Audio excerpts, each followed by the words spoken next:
Welcome to a live episode of Surviving the Survivor. We bring you the best guests in all of true crime. Don't forget to subscribe and smash that like button. Here's your host, Emmy Award-winning broadcaster, Joel Waldman. What's up, STS Nation, and welcome to another episode of Surviving the Survivor, the podcast that promises to bring you the very best guests in all of true crime. And tonight I'm about to introduce you to two familiar faces. People are dropping like flies. Dr. Roger Rhodes was supposed to be on. He's tech challenged. He keeps asking for a code. There is no code for this, so he's working on it. And then Sarah Ford was going to join us, but she had an unexpected work meeting, so it's down to three of us here. And Bland barely made it on. It looks like he was in a bar fight, but lo and behold, that was just the bulldog. What happened there? Is that Coco, Eric Bland? It was Coco. Yeah, she decided she was going to punch me in the face with her claws when I got down on the ground to say hello to her. So it looked like I was in a fight. It looks good. It's a good look for a litigator. It's a good look, and I don't want to get off on a crazy tangent here, but I was once at a UFC fight. I was just telling this story the other day. I was in the crowd at a UFC fight and sitting in the stands watching this fight with my wife, and there was a crazy finish to a fight, and the guy next to me got up, and he had an oversized watch on, and he went like this, and he basically tore up my entire face. So it looked like I was in a UFC fight, and that very night, when we went out afterwards, we were hanging out with world famous Nick Diaz, and he thought that I was a fighter because I had this big gash on my face, but it was simply from sitting in the stand. So that's about as tough as I get, Eric Bland. But my co-guest Taylor is one of the best wrestlers in our state, even today. He's was a high school wrestling coach and is a serious athlete. Excellent wrestler. Was a serious athlete. That's what I've heard. I don't get to hit the gym like Eric does these days. That's what I've heard. So, Taylor, how good were you at wrestling before we get into the Murdaugh saga once again? I could hold my own. Good. Yeah. What weight class were you in? I was a little guy, man. I weighed, when I was in high school, I was a 6-pounder, a 13-pounder, and a 25-pounder, man. I was a little guy. My son wrestled this weekend. He was 50-pound weight class at 6 years old in his very first tournament, placed third in both brackets. And if I wasn't running for state senate, I'd have argued a little bit more with the ref about my kid losing the match that he should have won. I'd be doing the same thing. I got to get my kid into wrestling. They say it's the best sport for kids. But on to Alex Murdaugh here. So he went from, of course, prominent South Carolina attorney to convicted killer. He murdered his wife, Maggie, and son, Paul. And in his wake, it seems like the entire low country was affected. Well, now Alex Murdaugh is guilty again. He agreed to plead guilty to a total of 22 counts, including money laundering, breach of trust, and financial fraud in exchange for a 27-year sentence. Eric and Taylor are going to break it down. For those who do not know, if anyone's been living on Mars, this is Eric Bland, selected for inclusion in the South Carolina Super Lawyers in 2015, 2016, 2017. It goes all the way on up to 2023. And he also happens to be representing Gloria Satterfields' family, the Murdaugh's housekeeper who died after a fall down a flight of stairs, and is also the host of Cup of Justice, a true crime podcast that you should not miss. Meanwhile, Mr. Future Senator Taylor Bell. He is running for state senate for all of you in South Carolina. Make sure you get out and vote. He's been focused on representing criminal defendants ever since his student days at the University of South Carolina School of Law. He worked at the Public Defender's Office. He even received intensive additional training in the art of jury persuasion, which I find fascinating. Before we go any further, if you can, please support us on Patreon, YouTube. If you can't do that, you guys are helping so much. Please listen to us if you're in the car on audio platforms like Spotify or Apple. Give us 5 stars if you can. The audio side really helps us to grow. So please do that. And tomorrow morning, programming note, 10:45 a.m., live coverage and analysis of Donna Sue Adelson's first appearance in Leon County, Florida. The woman who is accused of having her ex-son-in-law murdered because she didn't want to go to Tallahassee, just landed in Tallahassee, and she's being booked into the Leon County jail, and we're going to have that first appearance. with live analysis tomorrow morning beginning at 10:45 a.m. I've been talking about that case, Joe, on Court TV. I really like that case. That's a very interesting case. It's I know you were at the trial. I know you were at the trial the past couple of weeks. Yeah, I was up there. It was fascinating to watch. Obviously, you guys were dealing with Alex Murdaugh, but this is in Florida. A really fascinating case with so many layers. And now the son was convicted. Now, this comes over 9 years after the murder of Dan Martin. The son was just convicted about 2 weeks ago. The mother last week. So mother and son, they're going to be together in Tallahassee in the same county jail, which is really strange. But back to South Carolina. Alex Murdaugh, he is the criminal who keeps on giving because he keeps on taking. First, he was taking lives. He was taking a lot of money as well. Eric, just kind of break this down. I had a lot of people tweeting at me saying they're confused about all this because he also pleaded guilty back in September. What was this part of it about? There were 22 counts here. This part was all of the state court crimes that he ended up pleading guilty to. The state was going to go forward on November 27th, trying only the Gloria Satterfields theft case where he and Corey Fleming together stole $4.3 million. And what the state was going to do, Joel, was they were going to try each individual financial crime case separately so that they would get 3 felony convictions, which under our state code gives you life without parole. It's called LWOP.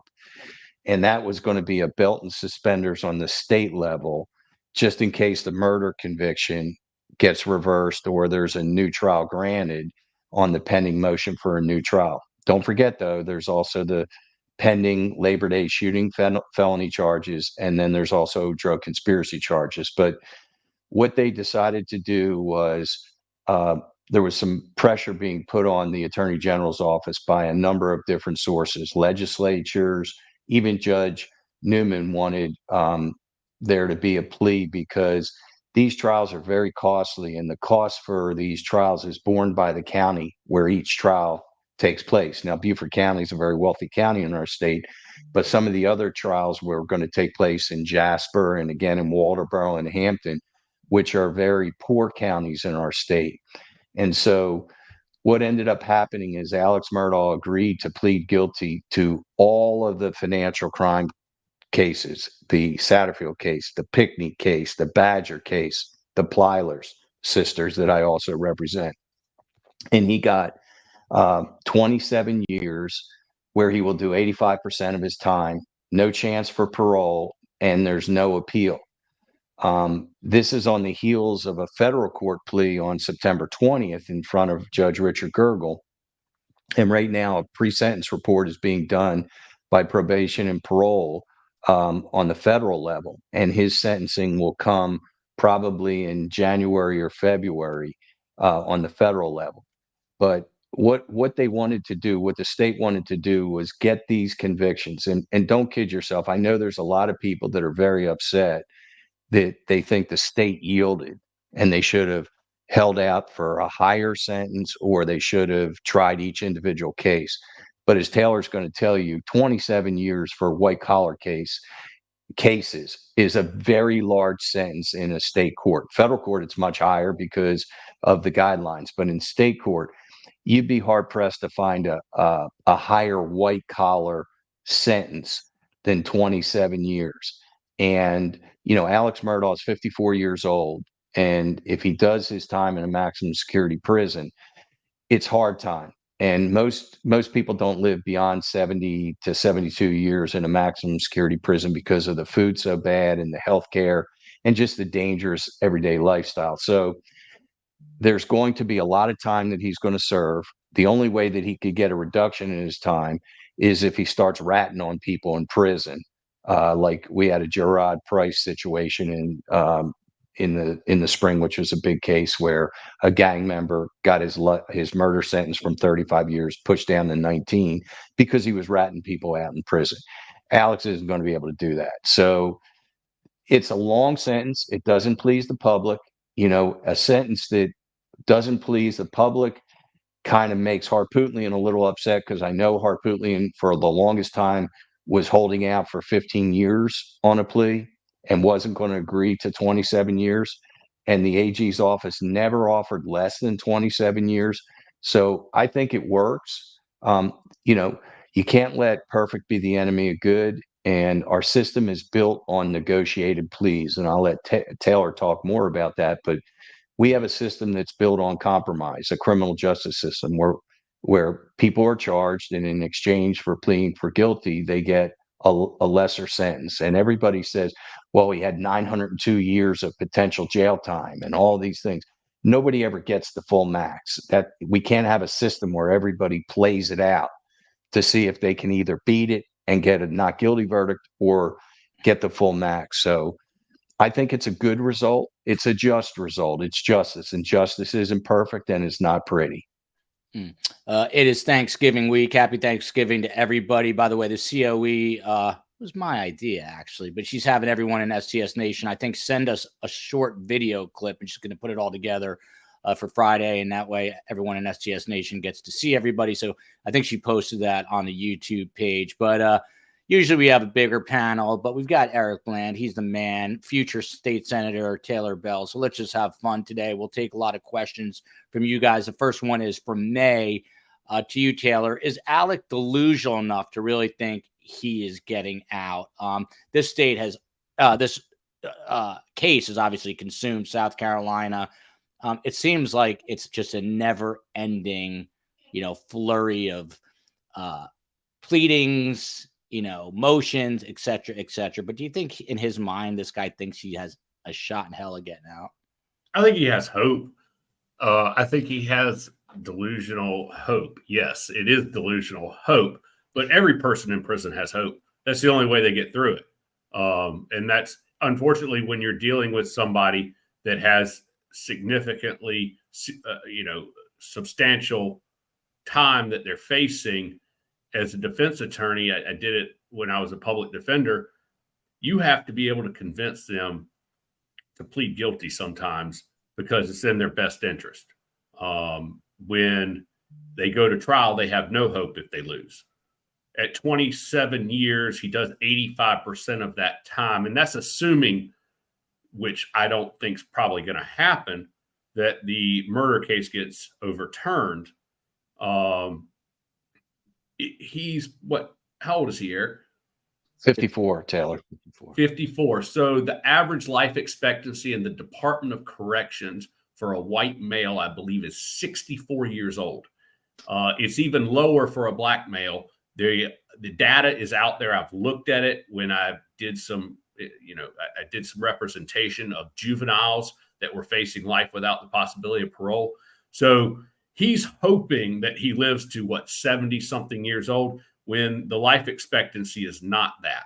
He's dying in prison with a 27-year sentence. But Taylor, don't forget, he's got the federal sentence, and Judge Gergel's going to load him up. He pled guilty to 22 crimes on September 20th.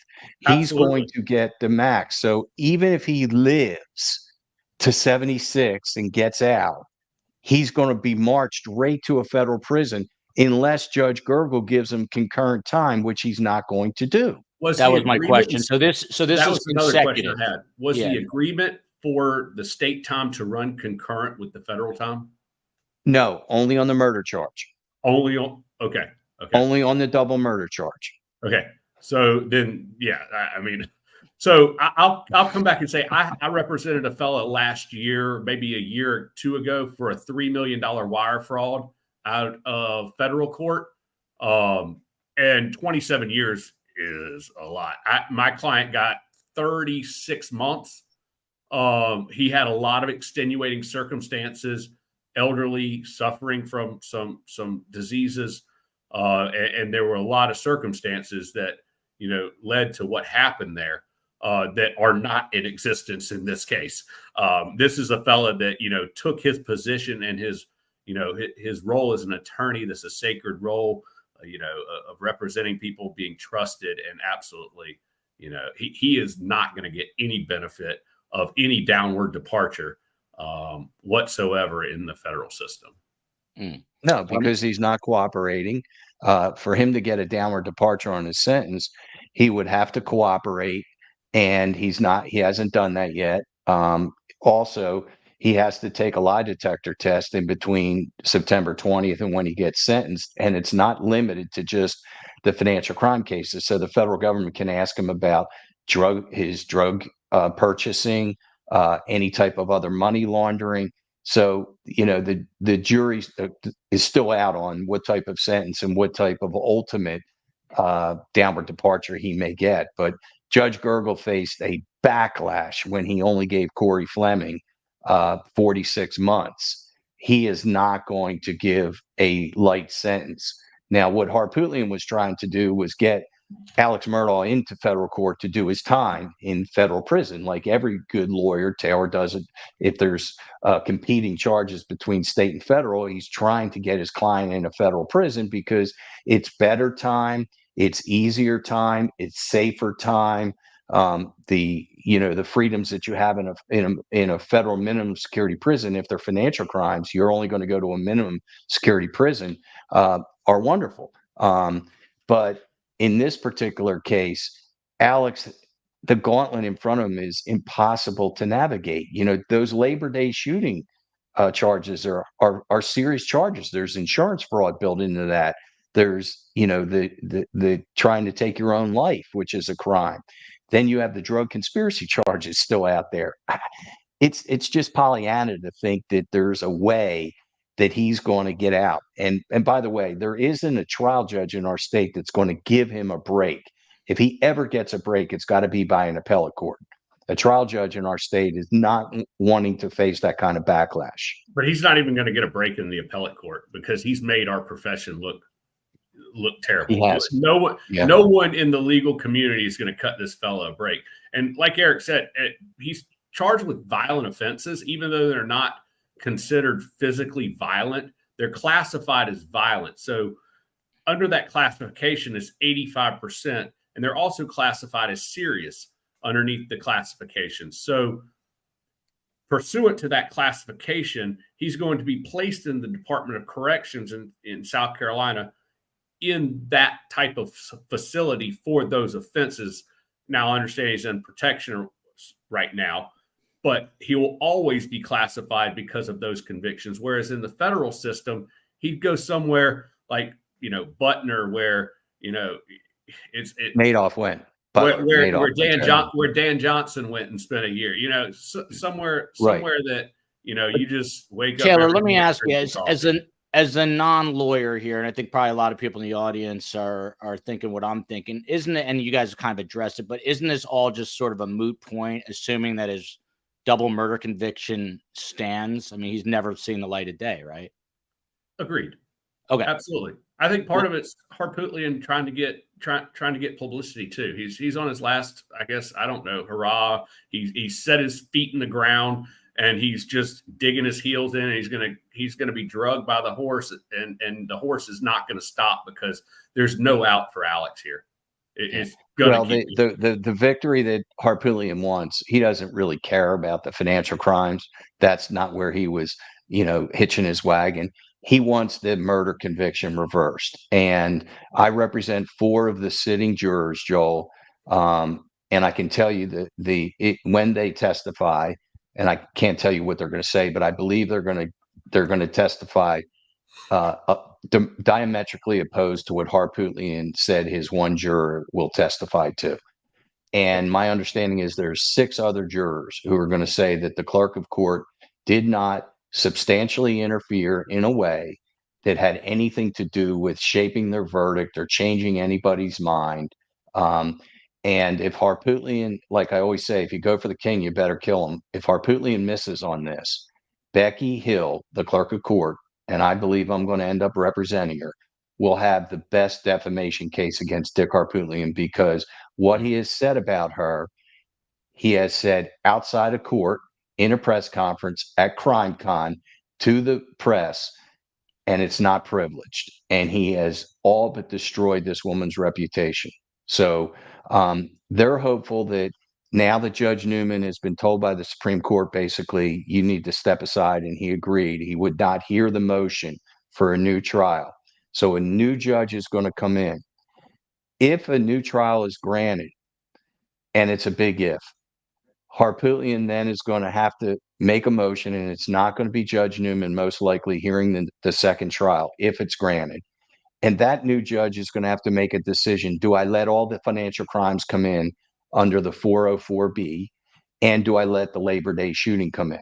And if you don't have the financial crimes coming in, you don't have the Labor Day shooting come in, then, Harpootlian believes he's going to be able to show reasonable doubt as to the lack of direct evidence that Alex killed Maggie and Paul. And if he can beat that trial, that's Harpootlian. That's all he wants before he retires. That's his sole goal.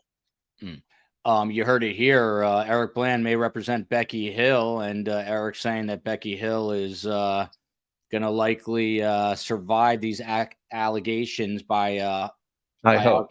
I hope. Yeah, and we'll see how that turns out.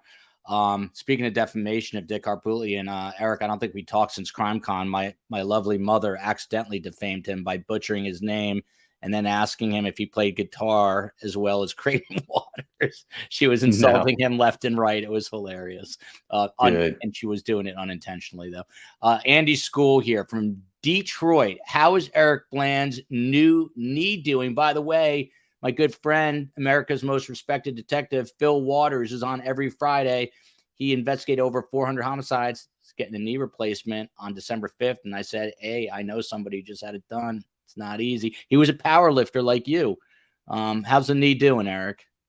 It's getting better. I'm about 80% there. I was actually pulling the sled about 2 hours ago with 200 pounds on it. So I'm starting to rebuild it. It's tough. I told you to get my left knee replaced, but I'm not going to do it. It's just too brutal of a surgery. But I am on the mend, and I really do appreciate it. And I'm going to come out there and pull a sled with you, Eric. Huh? I want to come out there to Sword Necks and pull a sled. I need to. Absolutely. I need to schedule. You got to see it. It's the best. We used to actually work out together, Eric. Together. Yeah. We did. He was a baby lawyer, class, and we same gym, man. We did. We used to work out together. Taylor, did you wrestle in college? I did not. No, you did not. I chose to live at the beach and not in the mountains. Let me ask you: can you do a double leg takedown to Eric Bland? No problem, especially with the knee now. With that knee, he'd kill me. He'd kill me. He's an amazing athlete. He really is quick. Keeping up the chatter says Eric Bland. I'm a true fan. There you go. Eric Bland, back to you. An obvious and curious question of mine. Alex Murdaugh's getting attacked from every angle possible, as he should be, but especially financially. How in the hell is he paying Dick Harpootlian and Jim Griffin, who are these two very high-powered attorneys in South Carolina who have very high fees? How's he paying them? Well, that's the $1 million question. They talk out of both sides of their mouth. Sometimes they say they're doing it pro bono.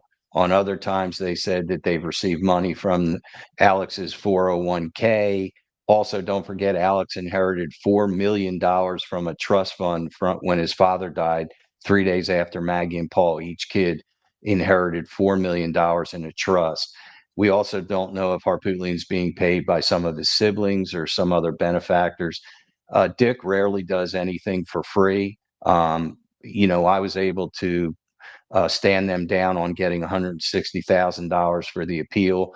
And in CrimeCon, they admitted that they have been paid. When they made their motion to get the $160,000, they claimed out of the $600,000, $531,000 went to expenses. But we just don't know. Alex is cat-like. We don't. The receivers only have recovered $1.8 million of the $10.5 million that he stole from his clients. He was purchasing drugs to the quantity that only an elephant could consume. So we have to assume that he was selling some of those opioids, and he was involved in a lot of different land deals. So there's money out there. It wouldn't surprise me if Alex buried cash, but we'll see. The highlight, I think, of my life will be on November 28th, because I am going to get the opportunity to talk to Alex Murdaugh. I'm going to look him in the green eye, and I'm going to tell him and his team exactly what I think about him, what he's done, like Taylor said, to our profession, how he's tarnished our state, how he's tormented a lot of these victims over the last 2 years, by the bullshit motions that Team Murdaugh has filed against my clients to try to get out of a $4.3 million judgment that he gave my clients. And then a year later tries to get out of it. And then he tried to bring my clients in to federal court and add them as parties to a case where Nautilus Insurance Company is suing him to collect the money that he stole back from them. So, there's a lot of people that are going to have to tell, or that will tell Alex Murdaugh, and he's going to have to listen for the first time to a lot of victims. A lot of lawyers like me, a lot of lawyers like Taylor are going to give this guy an earful. Now, at the end of the day, Judge Newman's going to still give him the same 27 years that they negotiated. But like Judge Newman said at the end of the murder sentence, when he goes back to his cell at night, Maggie and Paul are going to visit him every single night, but not in the way they think. And he can smirk and smile, and Harpootlian can give all of his, funny, quippy jokes. But there's a lot of people that are going to tell them straight on November 28th. That is sentencing day for this? Is that right? That is the sentencing day, yeah, and it will be on, covered by TV. And Eric, is that typical where an attorney is able to address the defendant? Yeah, that's absolutely typical. We have a Victims' Rights Act that must be complied with, and every victim, whether themselves or a legal representative or somebody on their behalf, has the opportunity they have the right to address the court. And Sarah Ford, who couldn't make it tonight, she represents an organization as legal legal director there that fights for victims' rights. And in this situation, as a defense attorney, sometimes I can't control what is said at these hearings. I try to learn as much as possible, but in one like this where you have this many victims, I tell you what, it's going to be a day of reckoning in terms of the substance that is told to him, and there is nothing he can do about it. There's nothing he can say that will undo what is said about him, because they're going to get the last word in this. And Eric, you're doing this on behalf of this is on behalf of the Satterfields, on behalf of the Plyler sisters. I represent 7 victims, so I'm going to, be talking about different victims. And, of course, the Satterfields will talk, and the Plyler sisters can talk if they want to. And then there's the Pickneys and the Badgers, and, Tommy Moore is a highway trooper that he stole $125,000 from. And I'm also going to talk on behalf of, I represent a lot of people that had statute of limitations cases blown by Alex, where he got the file in and never filed it in time. And people that had really good injury cases lost their right to sue because, the file collected dust on the corner. That's just as pernicious as stealing money from them, because you took away their right for recovery when they were injured. And it's just bad. It's bad all the way around. We want to clean up our system. We want to be respected. People have a bad view of lawyers generally, but over the past 2 years, I think some lawyers have done some good job throughout our state. And there's lawyers every day that toil really hard for their clients, like Taylor does for criminal defendants, that he does a good job to get them the best result. They're entitled to justice, and they're entitled to have the state prove their cases beyond a reasonable doubt. And he does it sometimes with fanfare and with public acknowledgments, but sometimes it's in anonymity, just alone in a courtroom with your client and a prosecutor, and he's arguing, wall to wall. Yeah, and he was in the trenches as a public defender. Eric, I did get a bunch of tweets asking me specifically about the Satterfields. Are they going? What is going to be the financial remuneration here? Are they going to be paid? Yeah, we've recovered over $7.5 million for them. And so their net, after I took our fees, they made over $4 million. And if Alex had just done nothing and the $4.3 million came in and Corey Fleming took his fee, they only would have gotten $2.9 million. So they have, been compensated, I contend not fully, because they lost the use of their money. They have to pay some taxes, and there's some other components of it. Yeah. I was going to say And more they lost importantly, They the lost money. their mother. Yeah. How are they doing? I feel so I mean, bad for those boys. Oh I yeah, tell you what, it's horrible. that Yeah. as an attorney, I don't know how you could have them walk in your office and think, all right, well, what can I do to take this money that they deserve? And that's what he did. He literally came up with a plan Concocted and a this. scheme to a special needs kid Mm. and said, I'm going to take the lowest of low out there, absolute lowest of low. Yeah, there's a special. Well, let me even go further for you, Taylor. When he took he ended up with 3.5 million of the 4.3 million. Corey Fleming got the rest. My client, Brian Harriet, who is the special needs vulnerable adult, was living in his mother's trailer after she died. He inherited it. But there was a note from Bank of America, and he didn't have the money to pay it. He works as a grocery bagger at a grocery store. And they were foreclosing on that. The foreclosure papers were sent to Alex Murdaugh. He's sitting on 3.5 million.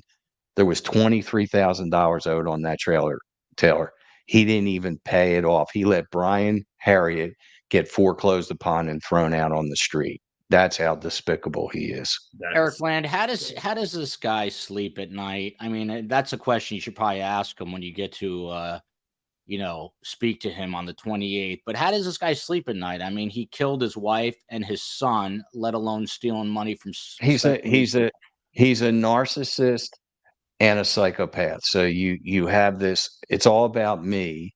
And then he has this psychotic type of outlook on life where, obviously he doesn't feel guilt or remorse, and he can manipulate and he can take from people, and he can do it over a course from, the federal court has determined it started in 2005. So he did this from 2005 all the way through 2021, Joel. You're talking about 16 years. So he sleeps just fine. Guys like you and me and Taylor, the guilt would override us. It's like Crime and Punishment. We give ourselves away. But this guy's able to sleep like a baby. And you see him walking in the court. He doesn't look like he's suffering. He can adapt, man. He's pure evil. I'll take it a step further, and I know I'm going to take heat from what I'm about to say, but I wouldn't be sleeping too well if I was one of his attorneys either. And I know it's an important job to be a defense attorney, but there's a certain point where you just realize that your client is an evil human being. And I think we passed that threshold here. Kimberly C. Good evening, STS Nation. If granted a new trial, Taylor Bell, how would AM Alex Murdaugh afford it? Would he at some point need a public defender? Would he go from Dick Harpootlian and Jim Griffin to a public defender? I don't believe so, because I believe, like Eric said, Harpootlian is going to see it through, because he is determined this murder case to win. He is determined that he's going to have that conviction overturned to prove a point. Having I don't know Dick very well. Eric knows him a lot better than I do. But having been in the legal community, know how he operates, know how he operated as a politician, and how he does things. He's going to see it through himself. But again, Eric also mentioned that he has a $4 million trust somewhere. I'm interested as what on the civil side of things, folks have done to try to obtain financials on this trust, because if it's out there, there's got to be some trust docs that have, who's the trustee, who, what are the parameters of the trust. I'm very, very interested in where that is, because, at some point, is there a way that you can pierce that? I don't know. I don't know what the docs say, and it's very unlikely that's the purpose of a trust. But do we know did Buster have his own? Funded. Did Buster have his own trust? Is Buster set up? No, Buster has been able to get $600,000 from the assets that Alex and Maggie had from Maggie's estate in return for Mallory Beach's family getting money from some of the money that came from Maggie's estate. So Buster is going forward with $600,000, and that was an agreement between the receivers and Mark Tinsley and Alex's lawyers. And then, there is rumors that he was paid for the Fox documentary to give that in early September. But he has $600,000. What about But being by Murdaugh standards? I mean, his dad he killed his son Paul, but he just left his other son out, basically, left him to dry. It's just He it's waited 42 minutes to call him on the phone to tell him that his mother and brother died. He made phone calls to Paul's friends from 10 o'clock to 10:42. He called his brothers. He looked up an internet search. He participated in a text stream. And then at 10:42, he decided he was going to call his only living son to tell him, oh, by the way, your mother and brother died. After, for 2 years, not telling his only living son that I actually did see your mother and brother 2 minutes before they died. I was at the kennels, and I've lied to you for 2 years by telling you that I wasn't at the kennels. Eric, I know you're thinking about this a lot, this victim impact statement that you're going to deliver. When you come up with something, do you jot it down? You have a little notebook going right now with some thoughts and ideas? I do buzzwords, but this, I've been living it and I've been waiting for this. I mean, my teeth are sharpened to really tell this guy exactly what I think of him on behalf of my clients and as a lawyer, what I think of him. He's just, he's pure evil, and he's gamed the system. His lawyers have gamed the system. And I'm all for defense attorneys putting the prosecutors through the hoops that they should go through. But Jim Griffin made a statement the other day. Oh, Alex has been dying to plead guilty since September 21 to these financial crimes. And so this is a weight off his chest. No, he hasn't been dying to plead guilty, because when I sued him civilly, Jim Griffin in 2022 answered the complaint and denied that he stole the money from the Satterfields. They then tried to take the judgment away that they gave to the Satterfields. They then tried to add the Satterfields to a federal court action. So no, Alex has no remorse. Alex has never intended to plead guilty like this. He's just in a box. He's and only he can't saying get it out. because he got caught. He'd still be stealing money today if he didn't get caught. I mean, let's No be question. honest about it. I mean, he's only sorry right now and saying he's sorry and pleading guilty because he got caught. Absolutely. He'd still be flying a private jet to South Carolina Clemson game coming up this weekend. If he hadn't have gotten caught, he'd still be, making sure that he took care of his son, making sure that he didn't get in trouble for whatever he was out there doing. He'd be protecting his friends, doing the same exact stuff. But he got caught, and he's put in a box. And folks like him are why look, as a defense attorney, I represent people accused of crimes. But at the end of the day, the process plays its way out, and there's punishment, and there must be punishment for crimes that are committed. And he's committed a crime that he's not safe to be in society with, and he's in a box now, and that's where he needs to be. He needs to stay there where he cannot hurt anyone else, because today he would still be hurting those people if he's not where he was. Well said. Yeah, I mean, when somebody walks into a bank with a gun, they have, our courts have no problem giving that person 35 years for armed robbery. But if you really think about the carnage, and it's raw carnage that Alex has caused, these people lost loved ones. My two Plyler girls lost their mother and their brother. Some of them have catastrophic injuries that they need that money that he stole to get better. They have a loss of income. They lost their jobs. They're fully disabled. Arthur Badger lost his wife in 2013 and was left with 5 children. Alex stole $1.3 million from him. He didn't get that money until the law firm paid him in 2022. What do you think $1.3 million would have done for Arthur Badger during that 10-year period of time when he's raising 5 kids on a pauper salary? That's the kind of carnage he caused. He is, someone in the chat just said, an absolute train wreck. I agree with that. By the way, his quote in court is laughable. He goes, this is Alex Murdaugh's quote. I agree that I wrongly took all of that money and did all of those crimes. I disagree with some of the narrative. I am guilty, and I believe I would be found guilty. I'm glad to finally be given the opportunity to plead guilty. I am happy to be pleading guilty to these charges for a number of reasons. Most disingenuous comment, and like Taylor said, it's because he got caught. Taylor, what do you know about our friend cousin Eddie Smith? Do you know anything? We were going to have Amy Zimmercheck. She couldn't make it. Shout out to McSpunky, who's the membership donor here at STS. Go ahead, Taylor. All I know is that I think Amy is pushing for a trial because I think that Alex has tried to make him a fault for a lot of things, and a lot of it's not true. I can't divulge what I know because, I have trust in my fellow attorneys when we talk about things. And I'm not at liberty to say anything, but I will tell you this, that she's a fighter and Amy's a hell of a lawyer. And he's got a good lawyer that's going to fight for him. Eric touched on this, but Eric, if you want to explain this a little bit more, so I think it's interesting. Alex Murdaugh's going to be subjected to a polygraph test, and they could even call him to, quote unquote, testify fully and truthfully before any grand juries and at any other trials or other proceedings. Whose idea was this? Was this a Creighton Waters decision that will make this plea deal under this with this? No, caveat?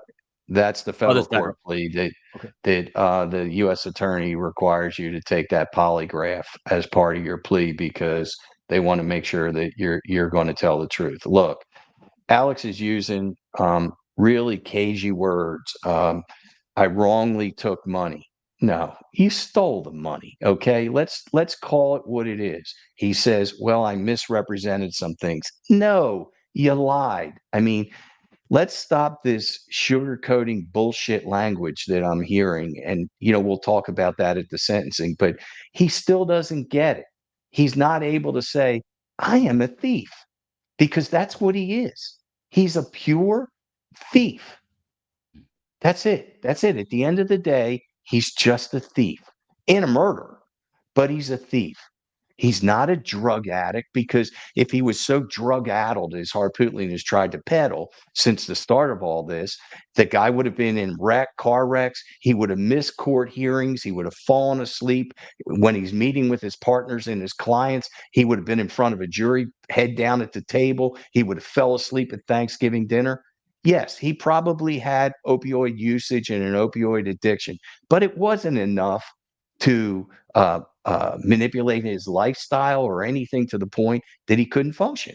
He was a functioning drug addict. I mean, Taylor, have you represented functioning drug addicts? Absolutely. They exist every day. I mean, I've had friends that were functioning addicts out there. Eric said it right. We use these words misrepresented. We use these words wrongfully, obtained, or, no. He's a thief. And I suspect he's always been a thief. I suspect there's other things out there that he did his entire life. And I suspect that, the thing that worries me most about some of this too, from the defense perspective, is how many cases did he maybe mishandle while he was a prosecutor? That maybe somebody had done him wrong and in the community, and he used his power as a prosecutor and incarcerated them. And his father and his grandfather and his great-grandfather. Absolutely. The power that they had in that courtroom, Taylor, was stunning. You mentioned earlier that the plea, was the best thing probably for the community. I took a look at when you were saying that, people don't understand how our court system work here. We don't have jury trials every single day.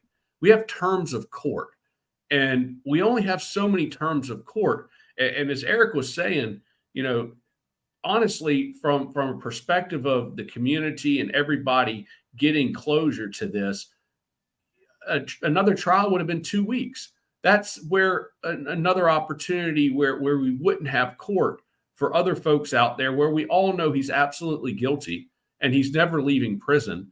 We don't be able to have a trial every single day throughout South Carolina. And you go to these small counties, they may have, court only once a month. Right. One term of court a quarter. Yeah. So, I wanted to touch on that, and I hadn't. That he got what he deserved. While everyone might say it's not, the 999 years, he's never coming out of prison, and rightfully so. But again, what worries me is, and I hope he thinks about that too. If he did do things like that, if he took advantage of his power as a prosecutor and incarcerated people, I hope he thinks,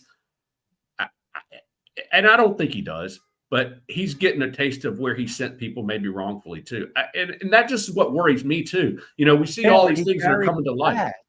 He carried a badge as a part-time solicitor. He had blue lights installed on his Suburban without the chief of police knowing it or approving it. He would flash his badge to get into IHOP to break the line on Sunday morning. He would flash his badge in different settings. He flashed his badge after the boating accident at the hospital. He's some kind of law enforcement officer. I mean, it's insane. And that's decades and decades of the family. That's not just him. That's something that's ingrained in you. You are correct. You don't just all of a sudden do that. You were taught to do that by somebody and thought that it was okay. And so that's probably coming down from his father, his grandfather, that, used that power. I would expect, because you don't just wake up one day and say, I'm going to act this way. You learn this, you start getting away with things, and your power just continues to grow, and you think that you're invincible. And that's what happened. I mean, Eric May has a comment. I'm not going to bring it up because I want to get to Stephen Smith too, but why are his assets, Alex Murdaugh's assets, not being seized? This case has enough national attention for warrant of aggressive FBI investigation. Are his assets not being seized? They are. The receivers have recovered $1.8 million, and there's a process where the victims make application to a court-appointed special referee for recovery of that $1.8 million. And so far, there's only basically been, I just talked to the receiver last Friday, only 7 victims. And that tells me that a lot of people have been made whole by Justin Bamberg representing some victims, obviously Mark Tinsley representing Mallory Beach's family and some others, and the people that my partner Ronnie Richter and I represented.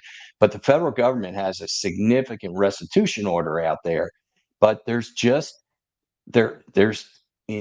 unable to find these assets, Joel. I mean, he did live a wealthy lifestyle, but he didn't have planes. He didn't have a Ferrari. He wasn't wearing Brioni suits and Ferragamo shoes, but it's somewhere. I think it's buried. I think that he's got it with friends or, on that property somewhere or on his family's property, or it's in limited partnerships that you can't touch, or it's overseas. I mean, in Caribbean or places where he would go. Yeah. By the way, they interviewed. It was actually an excellent Dateline on the Alex Murdaugh trial, and they interviewed a bunch of the investigators who talked about how hard it is. This was the most recent Dateline about how hard it is to search that 1,700-acre Moselle property. Taylor, Helen Steiner, what is the status of the Stephen Smith investigation? At one point, they were talking about persons of interest. Do you have any information on that you're able to share? Eric would know more than me. I do know that before Eric represented Stephen Smith's family, that Mike Hemlip, an attorney in my office, that left our office and went back into public service with the city of Columbia. So Eric would know more on that than I would. Yeah, it's basically it's stalled. We had a lot of momentum in the spring when we exhumed his body, and we had a second autopsy done, and a grand jury's impaneled. And we were told that there's 6 people who have knowledge, not that they're suspects, but that they're persons of interest, that they have knowledge that of what may have happened to Stephen on that road. And we thought that after the murder case, when a lot of people were courageous enough to come forward and testify against the Murdaughs and attack that citadel of privilege that they've enjoyed for so long, that finally people would just tell the truth and open up. And and say what happened. Sandy Smith is not looking for somebody to be charged and convicted. What she's looking for is answers. She's a grieving mother who lost her son. It's 8 years. She doesn't have answers. And we thought we were going to get somewhere, but right now we haven't heard anything in 2 months. And quite frankly, I'm about to get hard on the microphone again. I've talked to Chief Keel and told him how disappointed we are and how anxious my client is. And we're going to up the reward. We had a reward of $30,000, and now we're going to increase the reward if someone can give us some information by the end of the year. And we're using all the money that was raised in the GoFundMe to try to get people to come forward. I haven't taken a fee at all for representing Stephen. I just want to help out this family. In terms of the investigation, part of me, reading through some of the documents that have been released, and the way that folks have spoken, seems to me like there may have been some government players involved that may have obstructed the investigation at some point. And I was always wondering whether or not, there was going to be charges in terms of some type of obstruction for those folks that, maybe impeded the investigation to protect people. If that was going to be what they went for first, maybe in order to open up people's mouths and start talking. I don't know. Eric may know more than I do. What happened, Taylor, is that they had the highway department investigate this, and it should have been SLED. Yeah. But the reason it was the highway department is he was found on a road, and the coroner and the pathologist, they said that Stephen was hit by a car. Thomas Moore, who happens to be one of the victims of Alex Murdaugh, the state patrolman, who Alex took $125,000 from on a workers' comp case, he actually was an investigator for the highway patrol. And he said, this wasn't caused by highway wreck. This should be investigated by SLED. And what happened is the highway department had that file for 5 years. And in 2021, they announced that the investigation was over, and they released this file publicly, which should have never happened. It was transferred to SLED. And so all of that material, 105 pages of investigative notes of different people saying, mentioning Murdaugh. Murdaugh was mentioned, the Murdaugh name was mentioned 41 times, I believe, in that 105 pages. It really caused people to chill because they were naming friends of Buster and friends of Paul. And it was just a shit show, Taylor, to be quite frank, where they should have never released that investigative file. NJ Coolchick with a super sticker here for Eric. Can you explain why Alec took an Alford plea for the charges against Randy and the firm? I'm not aware of that. I'm not aware of that either. I'm not aware of that. There was an Alford plea either. Okay, so I don't think Judge Newman would have accepted an Alford plea. And in fact, I don't know if I've been in front of Judge Newman. I don't know how many times before on criminal cases pleading people guilty, and I don't know if I've ever seen an Alford plea in front of Judge Newman. Some judges do not accept them, and he may. Why don't you explain an Alford plea for the listeners, Taylor? Well, essentially what you're acknowledging is that if you went to trial, there's a substantial likelihood that you would be found guilty by a jury. However, because of the facts. However, because of the negotiations with the prosecution, you want to accept the benefit of the negotiations and say you're guilty, but under North Carolina versus Alford. It's a case that came out many years ago, and it is you have the ability to do that. So if you were to go to trial, you believe that there's a substantial likelihood that you be found guilty, but in lieu of going to trial, you want to accept the benefit of the bargain, which is the plea, and you will acknowledge that had you gone to trial, you could be found guilty, substantial likelihood. But you're not acknowledging. You don't have to acknowledge. You don't have to acknowledge that you actually did anything. The only real impact that it has may be in a civil case if they try to, use Right. a prior guilty plea in something that they brought up. But in terms of convictions, same exact result of the conviction. There's some other pertinent news here. So the defense basically asked Judge Clifton Newman, a classy guy, to recuse himself, and it happened. He said that he would recuse himself from any future motions related to this case. Eric, what is that all about? No. Okay. He recused himself from any future motions having to do with the murder case.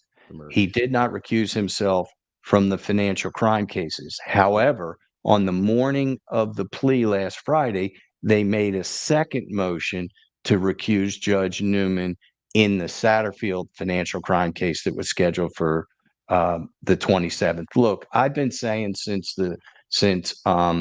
September that Harpootlian was going to do anything that he could to get this Satterfield case postponed. He wants it next year, a year from now, because his goal was to reverse the murder conviction and only have a federal court guilty verdict, guilty plea be outstanding at this time. Then he would take Alex is still under the custody of the state. There's a $7 million bond. What he would have done is get another judge to hear the bond and have that bond reduced. And then Alex Murdaugh would get out of state confinement, walk to a federal prison, and do his time in federal prison. There is a real question, and Taylor would agree, that somebody is denied bond for financial crime cases or denied bond for murder. You have a constitutional fundamental right to make bond.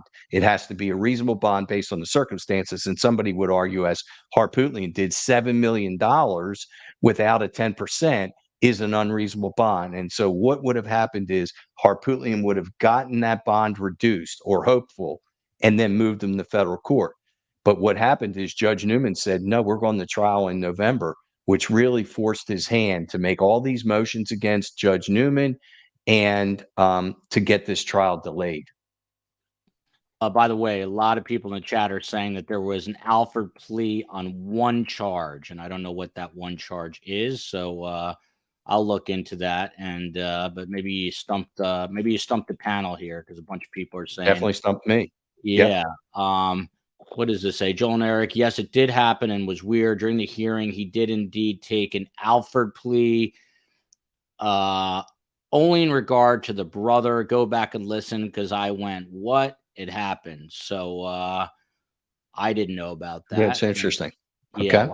We'll have to check I'm shocked that Judge Newman, but then again, as Eric said, I believe that there was some pressure being put on the Attorney General to wrap this stuff up, because I think there's a lot of other cases that the Attorney General's office has that are getting held up, that people want their day in court, that judges that are controlling the dockets. We've got a new docketing order. They need to get resolve these cases. And if this case is holding up all those other cases, it's slowing down just as well as this is justice. 27 years for white collared crime. That's a sentence. I mean, that's, what, I can't name another one other than what, Murdaugh or Madoff. I don't know. Bernie Madoff. I mean, that's right. But that's federal court. Yeah.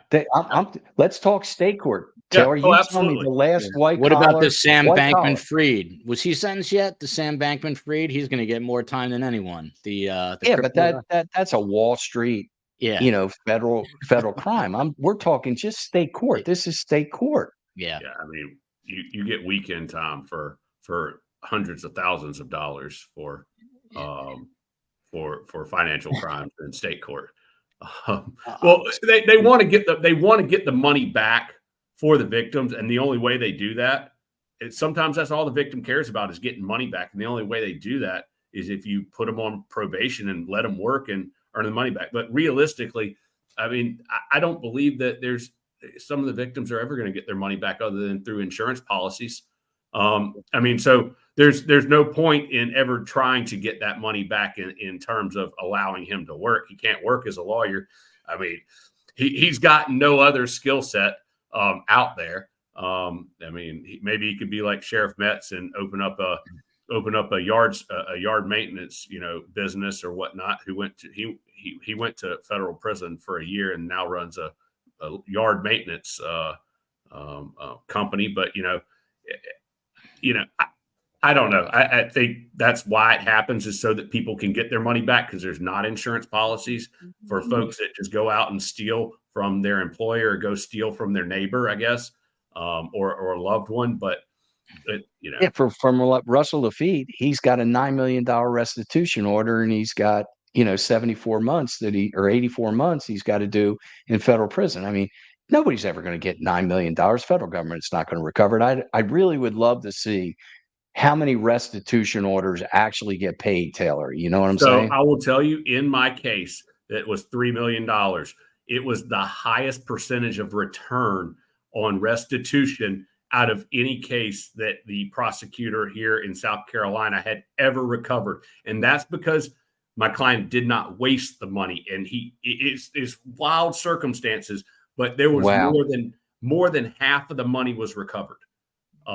It was ridiculous. But that's why he got what we were able to work out. But yeah, it doesn't happen. Those kinds of numbers, they're never gonna get a 9-to-5 job, and that's the only job they're gonna get when they get out. And I'm not saying anything bad about that. I'm not down talking it, but it's just not gonna physically ever logically be able to happen. Shelby Taylor, he pled Alford in charges related to Randy. I watched it and lost my mind. Eric Bland, shouldn't the victims, this is Catherine in Maui, that was devastated by the fire, shouldn't the victims get paid before Dick?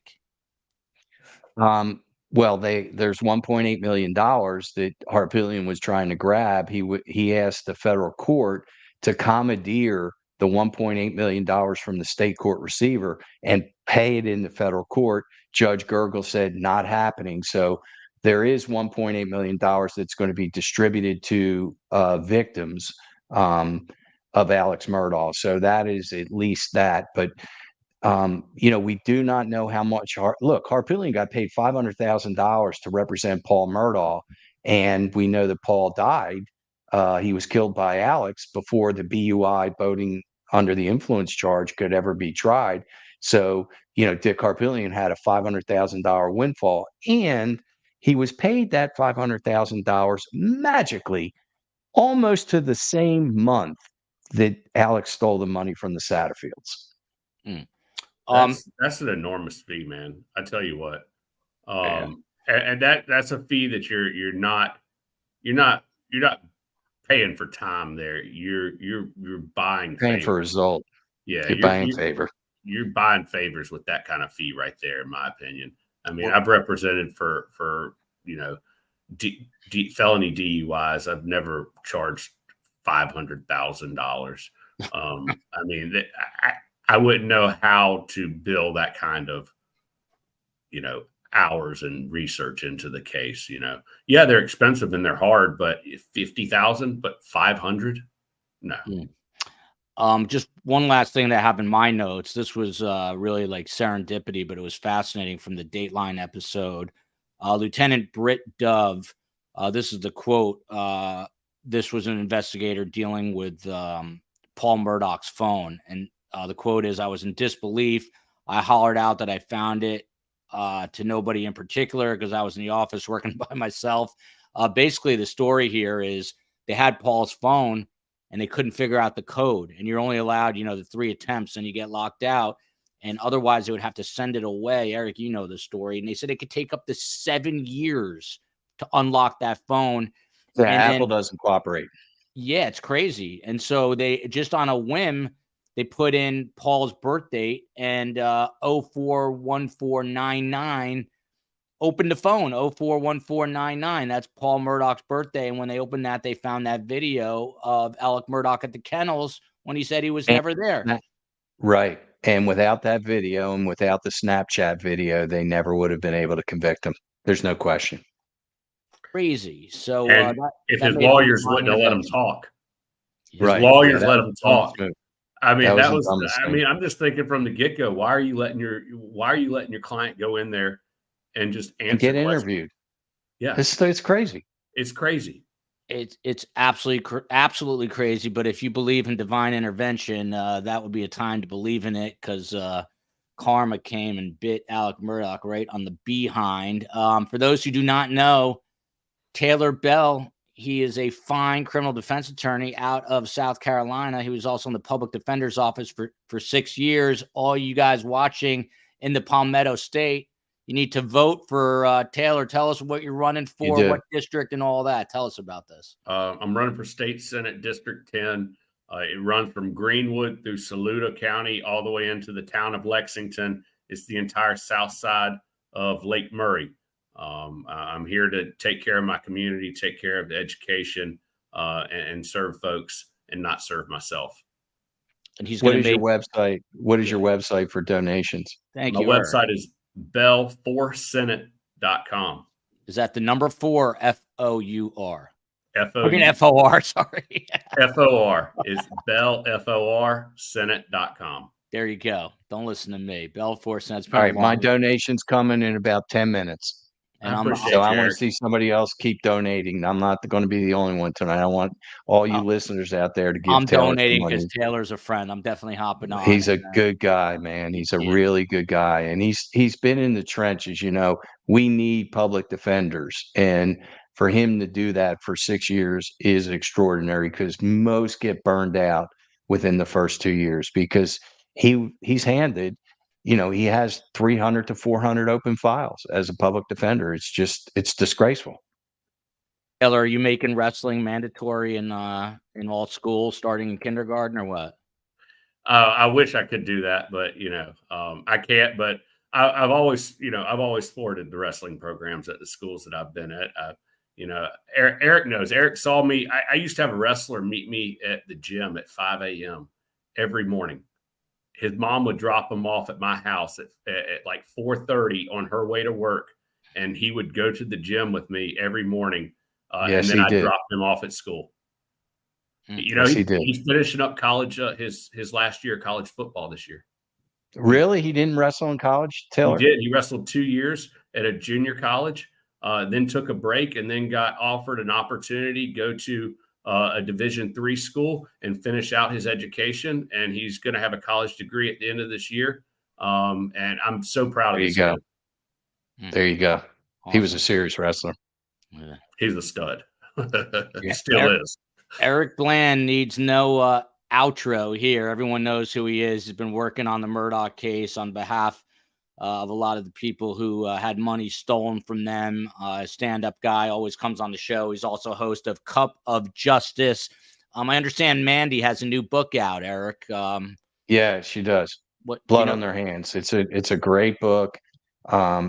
It's a little bit of a memoir, but it tells the inside story of how she broke so many different parts of the Murdaugh cases. I would not have been retained to represent the Satterfield had she not found that one document that was in the court files indicating that there was a partial settlement for Gloria's death. There's only 2 documents that exist in the court record having it all to do with Gloria's death. None of the approvals, none of the orders that were signed by Judge Carmen Mullen are in the court file. And she found this one document and she wrote about it, and the family read it and said, what are we talking about here? $500,000? We haven't gotten any money. And that started the whole ball rolling. So, she's had an extraordinary trajectory, and her podcast, True Sunlight, which was the Murdaugh Murders podcast, is an award-winning podcast. And, she went from, anonymity to now tremendous notoriety. Kudos to her at STS. We always say a rising tide lifts all ships. So the book is Blood on Their Hands. Is that right? Yeah. Buy the book. It's all about the Alex Murdaugh trial by Mandy Matney. Huge thanks to both these guys. A reminder, we're going to be live 10:45 a.m. tomorrow. Live coverage and analysis of Donna Sue Adelson's first appearance in her new home, Tallahassee, Florida. Until then, love you, America. Love you, South Carolina. Talk to you soon, Taylor. Take care.